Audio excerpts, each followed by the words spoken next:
பரவாயில்லப்பா அப்படிங்கிற மாதிரி தான் வந்து பார்த்தீங்கன்னா வந்து விஜய் வெண்ணிலா வந்ததுக்கு பிறகும் தெளிவான ஒரு முடிவு எடுக்கிறார். என்னென்னா வந்து வெண்ணிலாவுடைய நிலை கவலைக்கிடமாக இருக்குது. அவங்களுக்கு வந்து ஒரு ப்ராப்பரான ஒரு மெடிக்கல் அசிஸ்டன்ஸ் தேவை, ஒரு பெரிய டாக்டர்ஸ்லாம் வச்சு பார்க்கணும் அப்படிங்கிறது எல்லாமே ஓகே. ஆனால் அதே சமயத்தில் இதனால நீ வந்து இப்போ காவேரிக்கு என்ன முடிவு எடுக்க போகிற அப்படின்னு தாத்தா கேட்கும் பொழுது இதுக்கும் காவேரிக்கு என்ன சம்மந்தம், எந்த சம்மந்தமும் இல்லை. காவேரி நானும் தான் வந்து இப்போ காதலிக்கிறோம். முன்னாள் காதல் வந்ததுனால இந்நாள் காதல் மாறிடாது.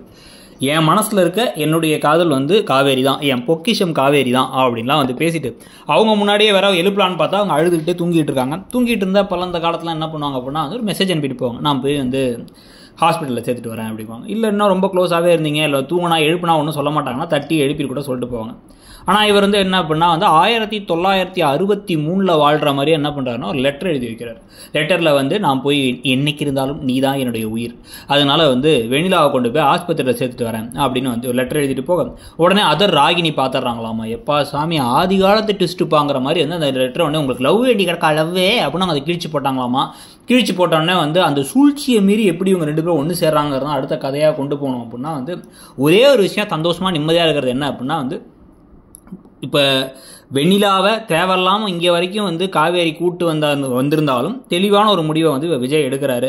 முன்னாள் காதல் இந்நாள் காதலுக்கான ஒரு வித்தியாசம் அவருக்கு தெரியுதுங்கிறது ஓகே. ஆனால் அதே சமயத்தில் இதை வச்சு வந்து ஒரு ஆதி காலத்து ட்விஸ்ட்டை வச்சு இப்போ காவேரி உடனே வந்து அவர் வந்து அவங்க பொண்ணோட கிளம்பி எங்கேயோ போயிட்டாரு, நான் இந்த வீட்டில் இருக்கிற அர்த்தம் இல்லைன்னு இவங்க கிளம்பி போக கொடைக்கானல் வரைக்கும் அவர் துரத்திட்டு போகணும்னு கதையை கொண்டு போக போகிறாங்க. அதை பற்றி உங்கள் கருத்து என்னங்கிறத சொல்லுங்கள். தேங்க்யூ.